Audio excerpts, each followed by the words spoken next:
I came across this essay online the other day, and it laid out this incredibly clean, incredibly simple theory of everything. It argued that underneath all our politics, all our morals, there's just physics, biochemical physics. It said that humans aren't blank slates. We're just running on ancient software. Our drives for status, for territory, for resources, these aren't social constructs, it argued. They're just hardwired. It used this powerful analogy. Human nature is like water. It's going to flow downhill no matter what. You can't make it flow uphill, and you can't pretend it doesn't exist. A successful civilization, it claimed, doesn't try to fight the water. It just builds channels. It engineers irrigation for our deepest, most irresistible instincts. And I have to admit, it felt compelling. It's neat. It's an engineer's solution to human history. It explains why some systems seem to last for millennia, while others collapse in on themselves. But as I sat with it, I got this really cold feeling. Because if you follow that logic all the way down, if we are all just water and civilization is just the plumbing, who exactly gets to be the engineer? And what happens to everyone who doesn't fit the blueprint? That analogy, yeah. That claim that civilization is basically a biochemical engineering project. Mm-hmm. It's so deterministic, isn't it? We really have to get to grips with it. It is stark. It's clean, maybe too clean. It suggests that, under all the talk about freedom and choice, it's just chemistry. Yeah. Immutable drives. So our deep dive today, our mission is really to pull apart this specific theory, this reductionist view. Right. We're going to look at the architecture it proposes, the idea that our politics, our economies, our morals, they aren't just influenced by biochemistry, they're fundamentally bound by it, by these hardwired drives for, status, territory, resources. That's a really key distinction, isn't it? We're not just talking about outcomes, we're tracing them back to the neurochemistry itself. Exactly. If this theory holds, then every law, every moral code, it's just infrastructure, sophisticated plumbing for our biology. That's the claim. And we have to weigh this deterministic viewpoint against some really strong counter evidence, things like human agency, our ability to choose, and neuroplasticity, the brain changing, and just how complex culture is. It really frames that whole nature versus nurture debate as a physics problem. It does. And we need to understand the implications, the power of accepting that kind of blueprint, but also the dangers, the real intellectual and social risks of boiling down the human experience to just, chemical reactions you can't negotiate with. Okay, let's unpack this. The core idea, the ground reality, as they put it, is that humans are basically biochemical machines. We're running on old software, ancient software. Right. And these drives, they're called non-negotiables. Why? Because they were there before language, before farming. They're the engine running underneath everything, whether we like it or not. And that concept, biochemical physics, it means that what the brain evolved for survival, reproduction, it's tied directly to these internal reward systems, chemicals, hormones, neurotransmitters. So the argument is, if a drive is hooked into one of these major systems, you can't just decide it doesn't exist. You can't just wish it away with ideology. Okay, let's get specific then. What are these core drives, and how do they map onto the chemistry? Because this is where it stops being philosophy and starts sounding like biological fact. Right. There are 6 core drivers that this framework identifies. These are seen as the main forces that any civilization, any engineer has to manage. Okay. First up, probably the biggest one socially, is status seeking. Right. The pecking order. Exactly. Yeah. And this is tied directly to the serotonin systems. Serotonin, in this model, it's like an internal gauge of where you stand socially. If your status feels high, secure, serotonin levels tend to be stable, maybe rise. You feel confident, calm. If your status is threatened or you feel low down, levels can drop. And that triggers anxiety, maybe aggression, trying to climb back up. So the drive isn't really for status itself, but for the chemical feeling that status provides. Precisely.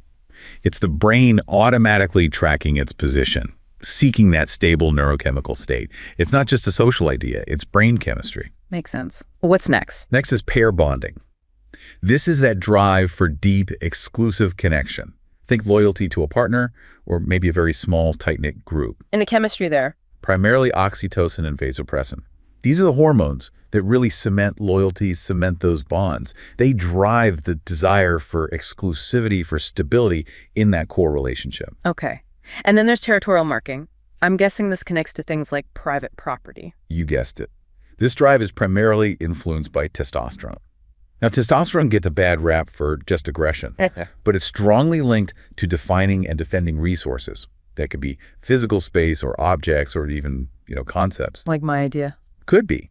This chemical tendency translates into that deep gut feeling for private property, the need to mark something as mine.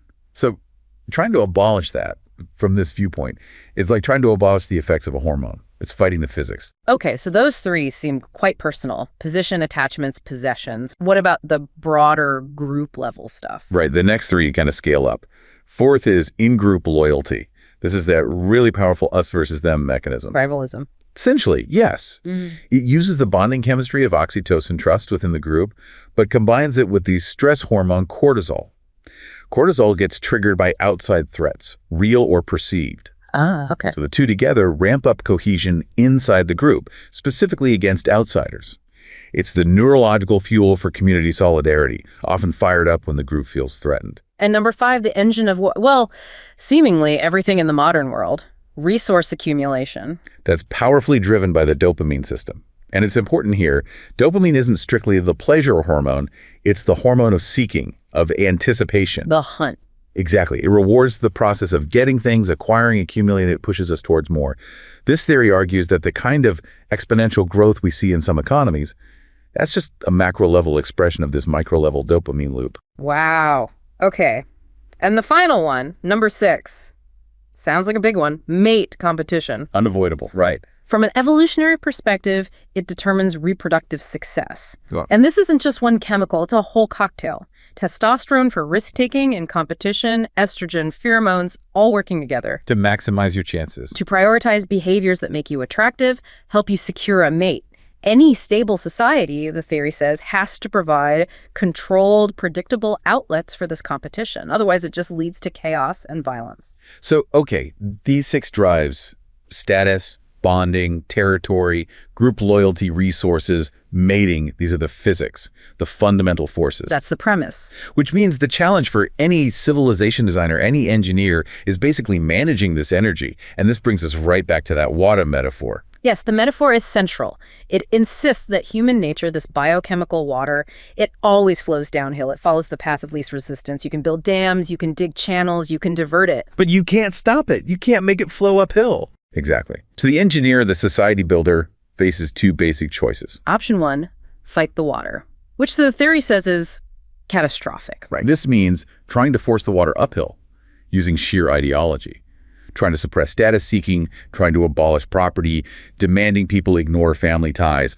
The theory warns this is just structurally doomed. Why doomed? Because the pressure from that unchanneled drive, it just builds up inside the system. Eventually, the structure, the ideological dam, it just bursts, often violently, always catastrophically, according to this view. Okay, that's the failure mode. What's option 2, the successful path? Option 2 is channeling the water productively. Think irrigation. Okay. You accept the raw power, the inevitability of those drives, status, resources, sex drive, and you build systems, channels that direct that energy into outlets that actually benefit the whole group.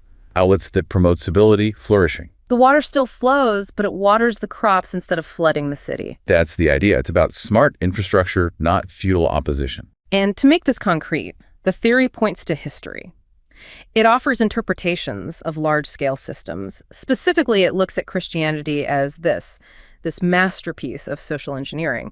Successful because it supposedly channeled the water perfectly for, 2,000 years? It's a really provocative rereading of history, isn't it? It sees the long endurance of Christianity not primarily as a matter of faith or truth, but as a triumph of social architecture, a system that successfully managed all 6 of those core biochemical drives. Okay, let's break that down. How did it supposedly handle, say, sexual desire? That seems like a powerful current to manage. Well, the argument is it didn't try to eliminate it that's fighting the water. Instead, it channeled the intense, often volatile drive of mate competition into a very stable, socially reinforced container, lifelong heterosexual marriage. Right, high commitment, exclusive.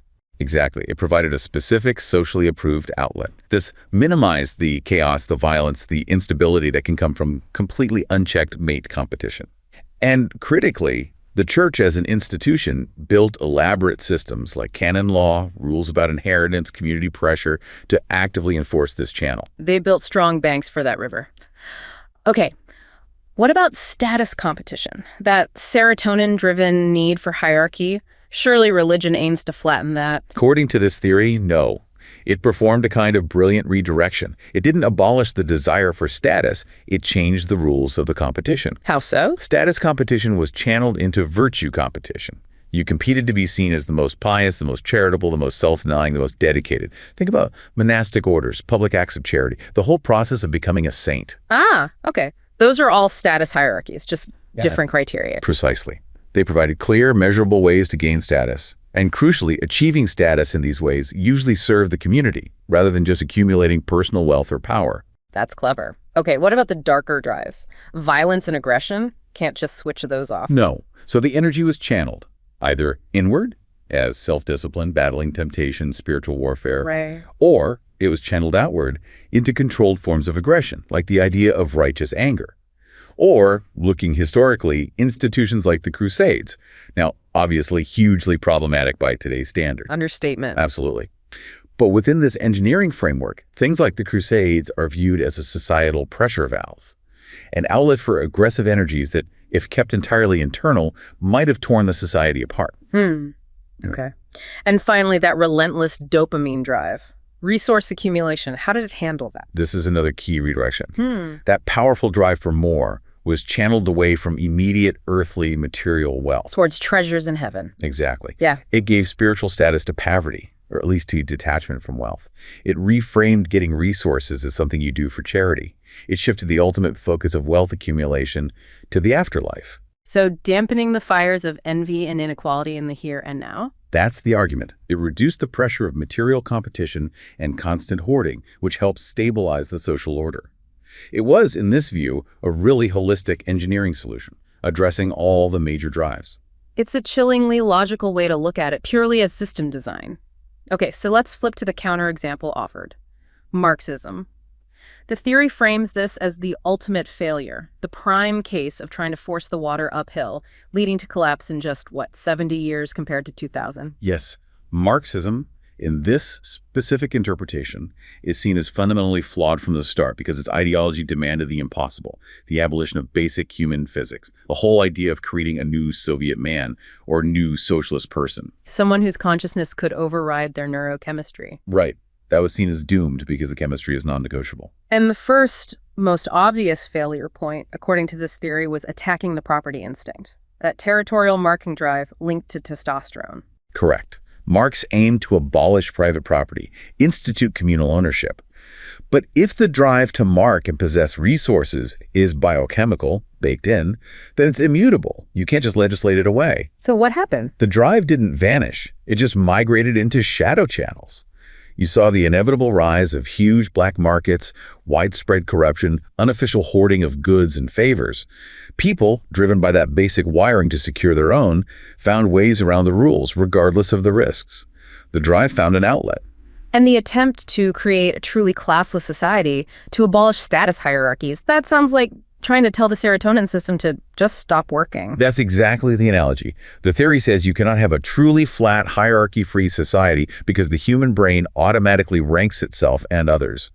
When you destroy the official channels for status like wealth or land, the drive doesn't disappear, it just finds new ways. Like political power. Precisely. What emerged were incredibly rigid, powerful, unofficial hierarchies, the party elites, the nomenclatura. Status came from political connections, access to special stores, proximity to power. Status seeking simply found a new, arguably less productive channel to flow through. Even family bonds, kin selection, that powerful evolutionary force, was challenged by the ideology, wasn't it? Yes. There was this idea that children belonged more to the community, to the state. But parents, predictably, continued to prioritize their own offspring, secretly diverting resources, angling for better opportunities, protecting them. The system couldn't overcome that fundamental biological bond, which just bred cynicism and undermined the official ideology even further. So the core lesson from this section, from this engineering viewpoint, is pretty stark. Ideology can't beat neurochemistry. The water always wins. And the collapse, the catastrophe, is just a matter of time, waiting for the pressure to breach the dam. It's framed as a kind of brutal, objective lesson in physics. The Soviet experiment, in this reductionist view, failed because it tried to build a society that defied the basic laws of human nature, like trying to build an airplane that ignores aerodynamics. The pressure from those unchanneled drives just overwhelmed the fragile ideological structure. Okay, so if those grand historical projects teach us about the supposed physics, the modern world must be full of current examples of plumbing, right? Channels being built or maybe breaking down.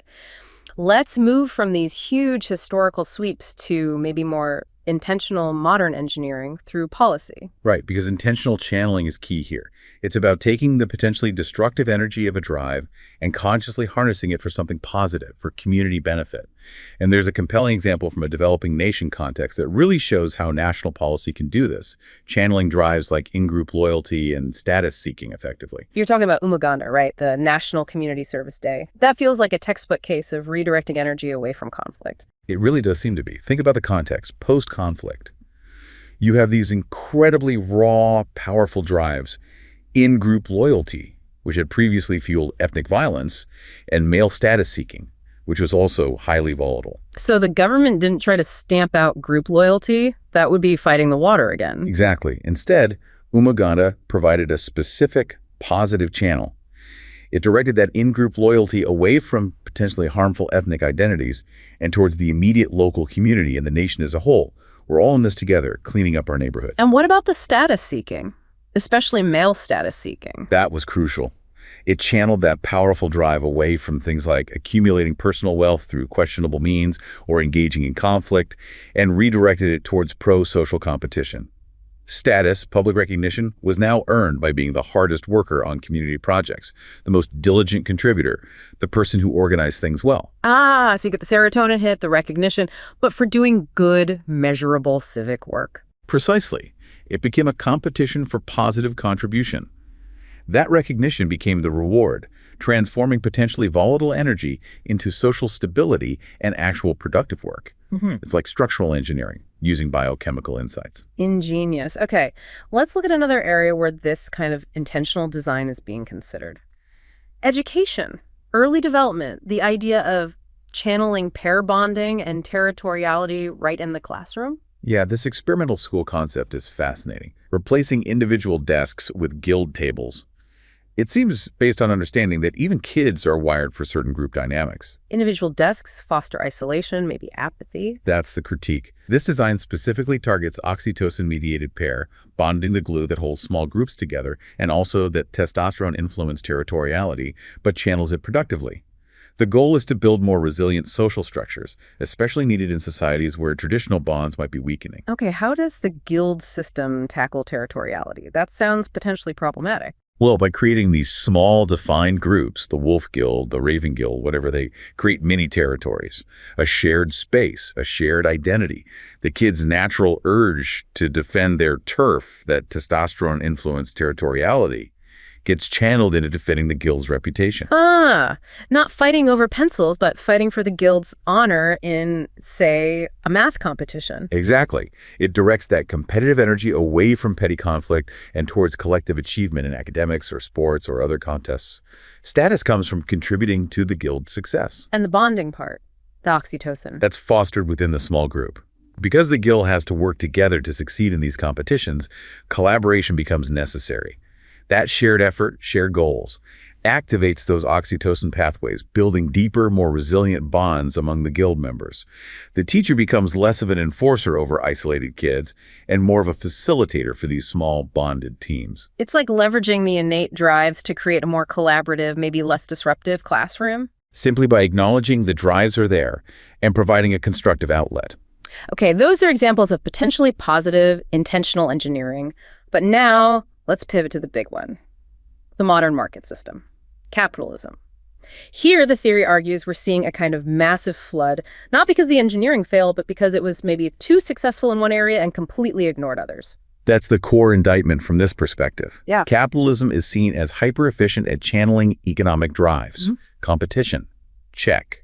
Resource accumulation, double check. Career climbing, status through wealth, absolutely. It brilliantly utilizes the dopamine system, always seeking more, and the competitive aspects of testosterone. But in focusing solely on the economic channels, it neglected or maybe even actively dismantled the social dams, the structures that contained other crucial drives. Exactly. So the water, the drives for connection, for meaning, for stable relationships, is now flooding these non-economic areas.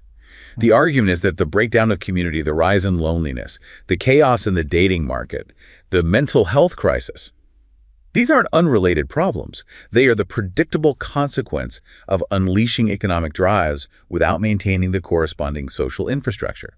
The economic channels basically washed away the social ones. Ran roughshod over the social ecosystem. And it gets worse, because the market isn't just a passive structure anymore. It's now actively and sometimes ruthlessly exploiting our remaining biochemical vulnerabilities for profit. Let's get into that, the exploitation of dopamine and serotonin in consumerism. Right. The modern market, especially online, is like a sophisticated mining operation digging directly into our neurochemistry. The example of Stacy, the shopper, really captures this. She's not just making rational choices, is she? No. It's presented as a biochemical feedback loop, optimized for corporate profit. Stacy feels maybe a bit anxious, maybe that pressure to keep up. Her dopamine-driven resource accumulation system kicks in the seeking drive. She goes online to hunt for a solution, a fix. And the market delivers. Instantly. The buy now button, maybe combined with scarcity tactics, limited time offer, only 2 left, delivers that dopamine hit. It's the anticipation and the act of acquisition that provides the reward, leading to impulse buys. But it's not just getting the thing right, it's also about showing it off, the status part. That's the serotonin system connection. She follows influencers, buys the trendy hauls, not purely out of need, but to signal belonging, success, status, to show she's keeping up. The market effectively weaponizes her need for status, serotonin, and her compulsion for more dopamine. And the result in the story is debt and isolation for her. But guaranteed profit for the platform or the brand. And this isn't accidental. It's being systematized through deliberate design, these hyper-engaging dark patterns. Yes, a hyper-engaging dark pattern, or HEDP, is more insidious than just a misleading button. It's a form of hypernudge. It's an interface, an app, a website specifically engineered to be addictive by leveraging our biology. Like infinite scroll or autoplay videos. Exactly. Or personalized notifications creating artificial urgency. Someone just bought the item you were looking at. These patterns are designed to bypass our conscious, rational thought. How do they work? They use vast amounts of data to identify and then exploit multiple behavioral biases and biochemical triggers simultaneously. Fear of missing out, FOMO, the dopamine hit from novelty, our anxiety about status. They target all of these to maximize the time and money you spend. So they actively reduce our autonomy. Significantly. They're so good at hooking into that automatic biochemical layer that they make it harder to make deliberate choices. And there's growing evidence this has real costs. Mental bandwidth, attention span, stress levels. This relentless market-driven status game brings us back to an old idea, doesn't it? Conspicuous consumption. Absolutely. Thorstein Veblen nailed this over a century ago, back in 1899. He defined conspicuous consumption as buying and displaying stuff way beyond what you actually need, purely to signal your wealth and social standing. It's consumption as a performance. He even talked about invidious consumption buying just to make others envious. Yes, and conspicuous compassion. Big public donations primarily for the status boost. It's like he was observing the serotonin system in action, seeing how people jockeyed for position through spending long before we had the brain scans. He was observing the water flow, the patterns. He was. And what's crucial now is how this spirals, especially when combined with high inequality. People are constantly comparing themselves upwards. Veblen called it a demonstration effect. Which fuels the debt cycle, trying to signal status you can't actually afford. Precisely. Veblen called it pecuniary emulation. Borrowing money to copy the spending habits of those richer than you. If everyone in your peer group drives a luxury car, the pressure to take out a huge loan to do the same just to seem normal or successful is immense. Studies show spending increases most for highly visible, status-signaling goods. So it hits lower and middle-income groups harder, trying to keep up? Often, yes, leading to more debt. And this isn't just individual problems, it scales up. Economists talk about expenditure cascades. How does that work? As the rich get richer, they spend more, setting a higher bar for what counts as normal or aspirational. Ooh. This pressure then cascades down the income ladder. Everyone feels they need to spend more just to maintain their relative position or avoid falling behind socially. And the macro effect. This constant pressure to consume is linked to lower national savings rates, higher household debt levels. Some economists argue it even contributes to greater financial fragility and makes economies more vulnerable to crises. It's a sobering thought. Our primal urge for a serotonin boost, amplified by inequality and marketing, could actually destabilize entire economies. If this conspicuous consumption is creating such negative effects, a negative externality in economic terms, what are the proposed engineering solutions? How could we channel that status drive more productively? Well, economists have been thinking about this for a long time. John Stuart Mill, way back, suggested taxing spending on expensive items rather than just income. And modern ideas. One approach is a targeted Pigouvian tax on luxury goods. Make those high-status items significantly more expensive. The idea is to discourage spending purely for the signal, hopefully freeing up resources for other things. Make the status signal itself costlier. Another, perhaps more comprehensive idea, championed by economists like Robert Frank, is to replace the income tax system entirely with a progressive consumption tax. How would that work? You'd track income minus savings, and the amount actually spent on consumption, especially discretionary, conspicuous consumption, would be taxed progressively. The more you spend on non-essentials, the higher the rate. The underlying logic, drawing from A.C. Pigou, is that policies reducing inequality also naturally reduce the pressure for conspicuous spending, leading to big gains in overall well-being. The rich might lose a bit of relative status, but the poor gain much more from the resources potentially freed up. This intensely competitive, market-focused environment must also be shaping how young people see themselves, right? Forcing them toward a kind of market-driven identity. This is arguably one of the most profound ways channeling happens today, not through explicit policy, but through the implicit demands of our complex skills-based economy. It puts enormous pressure on parents. This is the idea of investing in embodied capital. Exactly. Think of embodied capital, not as land or factories, but as the skills, knowledge, education, even the social networks, embedded in a person. Parents, especially higher status parents, trying to ensure their kids maintain that status, shift their strategy. Life history theory suggests a quantity-quality trade-off. Fewer kids, but maximum investment in each one. Right. Pouring resources into education, extracurriculars, everything designed to make that child highly competitive in the labor market. It's about maximizing their human capital or embodied capital. And the wider culture reflects this focus, prioritizing values that align with market success. It seems so. Research looking back over the last, say, 40 or 50 years in many developed economies indicates a noticeable rise in extrinsic values, things like individualism, materialism, chasing status, fame. And this comes at the expense of intrinsic values. Often, yes. Things like community feeling, self-acceptance, personal growth for its own sake. And this shift matters because studies suggest that when adolescents, in particular, disproportionately prioritize these extrinsic market-driven goals over intrinsic ones, they're at higher risk for mental health issues, anxiety, depression. And adolescence is already a biologically sensitive time for this stuff, isn't it? Absolutely. It's a critical period for status seeking. There are major brain changes happening, neuromaturation, and crucially, there's that pubertal surge in testosterone in both sexes, which significantly ramps up the brain's sensitivity to social status, to peer approval, to where they fit in. Making them hyper-aware of social comparison. And intensely motivated to be admired, accepted, to achieve status within their peer group. They are biologically primed, in a sense, for the status messages the market is sending. So how do these specific market-approved criteria, being attractive, being rich, being a high achiever, actually get transmitted to these biologically primed young people? It happens largely through cultural transmission, via a couple of key mechanisms. First, there's prestige bias. We seem to have an evolved tendency to pay attention to and copy high-status, successful individuals. Like celebrities or influencers. Exactly. We see them, we see their success or the appearance of it, and we imitate their behaviors, their values, their consumption patterns as a kind of shortcut, hoping it leads to similar success for us. Social media and advertising are incredibly effective at exploiting this bias, constantly presenting those extrinsic values as the path to happiness and security. And this can override what they learn from family. It often competes with or even overrides traditional family or community values.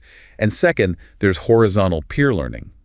Young people look to each other, they use consumer goods, fashion, physical appearance, achievements that can be easily signaled and compared, like grades or sports wins, as ways to build and validate their identities within these very competitive peer groups. So the market isn't just selling products. It's selling the very criteria for status and identity in the modern world. Okay, we've spent a lot of time exploring the compelling, if somewhat chilling, logic of this biochemical engineering project, the idea of human nature as fixed water.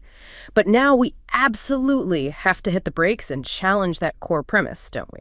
We absolutely must, because framing civilization as just an engineering project managing fixed biological components, it immediately pushes us into a very deterministic and frankly often politically dangerous way of thinking, biological reductionism. It limits our view of what humans are capable of. Profoundly. While biology obviously provides the foundation, the building blocks, this framework risks creating a very narrow, impoverished view of the human condition. So that central water metaphor, our biochemistry, as this fixed, unchangeable current always flowing downhill, that's the fundamental flaw that modern science really pushes back against. Yes, it is. That deterministic view rests entirely on the idea of ancient, fixed, hardwired software. But that notion has been significantly challenged, if not overturned, by the discovery of neuroplasticity. The brain's ability to change itself. Exactly.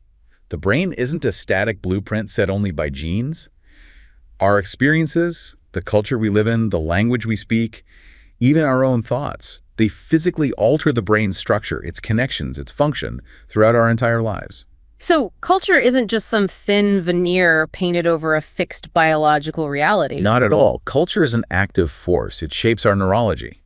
Think of genetics as maybe the basic hardware, but culture is like the operating system and the software that's constantly being updated, rewritten, and which can even reconfigure the hardware itself over time. It's a two-way street then, nature and nurture dynamically interacting. Precisely. Culture profoundly shapes our biology, just as biology shapes our capacity for culture. This makes the claim of an immutable physics driving everything look far too simplistic, probably just unsustainable. Okay, if the biology isn't fixed, then we have to go back and re-examine those historical case studies used by the reductionists, right? Because simple biochemical cause and effect suddenly seems insufficient. It really does. Take Christianity's endurance. Attributing its 2 millennia of survival solely to clever channeling of drives ignores so much else. If it was just about managing biochemistry perfectly, why didn't other ancient religions or philosophical systems with similar moral codes achieve the same dominance? It seems like other non-biological factors must have been critical. Politics, institutions. Absolutely. Its longevity surely stems from a complex mix of factors, things like the political opportunism of rulers like Constantine, who made it a state power, the incredibly robust institutional structure of the church itself, its organization, its laws, its bureaucracy, its deep integration with Greek philosophy, giving it intellectual weight, and its remarkable cultural adaptability. It managed to take root and flourish in vastly different societies, from urban Rome to rural Gaul to Latin America. That sounds much more like complex institutional and cultural evolution than just simple chemical management. I think that's a much more historically grounded view. And similarly, blaming the collapse of the Soviet Union only on its defiance of biochemical laws feels, well, intellectually lazy. A massive oversimplification. Hugely. Historians, economists, political scientists point to a whole raft of complex geopolitical and economic reasons for its failure. The chronic inefficiencies and information problems inherent in centrally planned economies like Gosplan. Right. Brutal political repression that stifled dissent and innovation, unsustainable military spending trying to keep up in the Cold War, deep-seated nationalist tensions that the communist ideology could never truly erase. Yes, the system clearly failed to account for basic human motivations and incentives, which is related to our drives. But boiling down that colossal 70-year failure of a superpower to just a simple biochemical equation, it ignores decades of complex, multi-layered history. This critique of determinism feels really important when we apply it to modern problems too, like the loneliness epidemic or the mental health crisis. The reductionist view might just blame unleashed biology. Which is a conveniently simple answer, but sociological research paints a much richer, more complex, and more evidence-based picture. These issues are strongly linked to documented societal changes, such as rapid urbanization and the anonymity that comes with it. The well-documented erosion of social capital over decades, things like community involvement, civic participation, trust in neighbors. Look at Robert Putnam's work on this, the pervasive influence of consumerism that pushes individualism over community, and the economic precarity the job insecurity, the financial stress that makes it harder for people to build and maintain stable, deep connections. So blaming these complex social problems purely on biology running wild ignores the fact that society itself has changed, often destroying the very structures that used to help channel or contain those drives. Exactly. It risks blaming the victim, or at least blaming an abstract human nature, instead of looking critically at the social and economic systems we've created. And this biological determinism can become really politically charged, can it? Especially when applied to social movements. Thinking about the women's liberation movement, for example. The reductionist argument sometimes pops up, framing ongoing gender gaps as just a result of failing to overcome biochemical differences. That framing is incredibly problematic, and frankly, it's often used as a justification for the status quo. It's a way to excuse ongoing social inequality and resist further change by appealing to supposedly fixed biology. But the goal of the movement wasn't to change biology. Of course not. The goal was, and is, to dismantle socially constructed roles, expectations, and barriers that limit opportunities based on sex. The enormous progress women have made in education, in the workforce, in political rights, that's undeniable proof that social structures are incredibly powerful and flexible, and that they, not just biology, shape our destinies. To use a simplistic, deterministic biological argument to push back against that progress is not just scientifically weak, it's often politically motivated. Let's zoom back into the biology itself for a moment, because even the details there seem to argue for complexity, not the simple, fixed blueprint the reductionist view needs. The studies on postnatal testosterone, for example. Yes, that research on the temporary surge of testosterone T in male infants shortly after birth is a perfect example of this nuance. We know this T surge does have some lasting neurological effects, confirming a biological influence. For example, higher postnatal T levels have been linked to things like male infants paying more visual attention to groups of people, suggesting maybe an innate priming for social dynamics. Okay. And in toddlers, higher postnatal T has been associated with outcomes like slightly lower verbalization or higher scores on screening tools for ASD traits. So yes, biology is clearly playing a role in shaping early development. But it's not a simple on-off switch dictating everything. Not at all.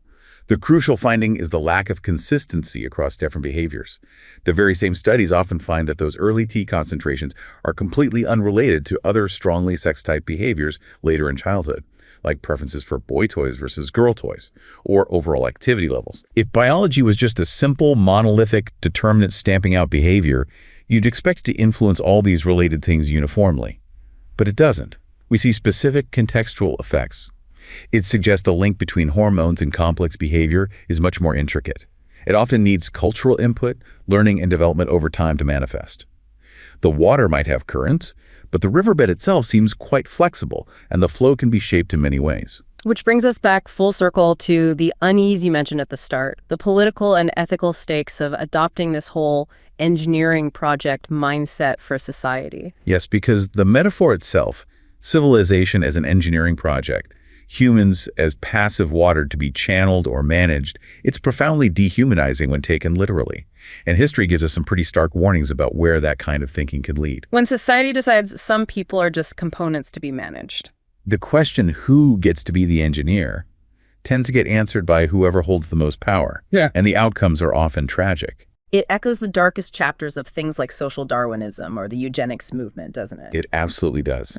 Those destructive ideologies relied on precisely these kinds of flawed, deterministic biological arguments. Arguments about fixed traits, immutable differences, superior and inferior stock. They use this pseudoscience to justify rigid social hierarchies, oppression, racism, and horrific exclusion. So the danger is that this biochemical blueprint idea, even if presented neutrally, can provide a convenient, scientific-sounding excuse for resisting social change, for reinforcing existing inequalities. That's the peril. It allows the self-appointed engineers, whether they're political leaders or market forces or technologists, to justify controlling the water rather than empowering the people. The counter-argument insists that true human progress lies not in designing better cages for our supposed nature, but in expanding our capacity for conscious choice, for empathy, for critical thinking, and for collectively reshaping our societies towards greater justice and flourishing. So, if the reductionist theory says systems fail when they try to fight the fundamental physics of human nature, the refutation argues that culture, consciousness, and agency are the very forces that can reshape the landscape, maybe even redirect the gravity itself over time. It's not about fighting nature, perhaps, but about participating in its ongoing definition. Exactly. It's about recognizing the brain, and therefore human potential is far more dynamic and flexible than the simple reductionist story allows. That narrative, everything is just chemistry, it's neat, it's clean, but ultimately it's just not enough to capture the complexity, the messiness, and the potential of the human story. Well, this deep dive has definitely surfaced a powerful tension. On one side, you have the undeniable pull of that biochemical engineering idea, its simplicity, its explanatory power. The argument that our deep, hardwired drives for status, for resources, for connection are the fundamental physics that any successful society must channel effectively. History, in this light, becomes a ledger of successful irrigation projects versus dams doomed to burst. And on the other side, we have the crucial counter-evidence from neuroscience and social science. Neuroplasticity, showing our brains are constantly shaped by experience and culture, the complex, multi-layered reasons for historical events, showing that grand social outcomes are rarely reducible to a single biological factor. It emphasizes that biology and culture are in this constant, dynamic dance, co-creating each other.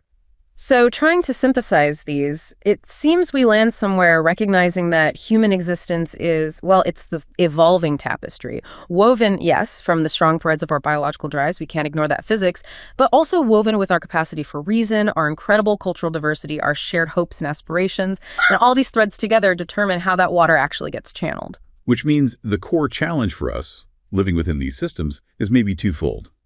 First, to acknowledge the real power of those fundamental drives, for status, for belonging, for security. We can't pretend they don't exist. But second, to consciously strive to build new, more equitable channels, social structures, economic systems, cultural norms that work with these drives constructively rather than exploitatively or destructively.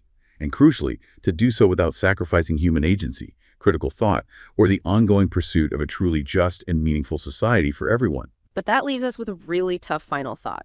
If we accept that the modern market, especially the digital marketplace, has become incredibly sophisticated at exploiting our dopamine loops, our serotonin cravings, if the engineers of consumer capitalism are already so adept at channeling our desires towards their profits, reducing us to predictable patterns, what does genuine agency even look like in that context? Is the only truly ethical path a kind of mass withdrawal, trying to opt out? Or can we actually design systems, design channels that foster genuine well-being, connection, and contentment, not just endless acquisition, within a society that currently seems built to profit from our perpetual dissatisfaction?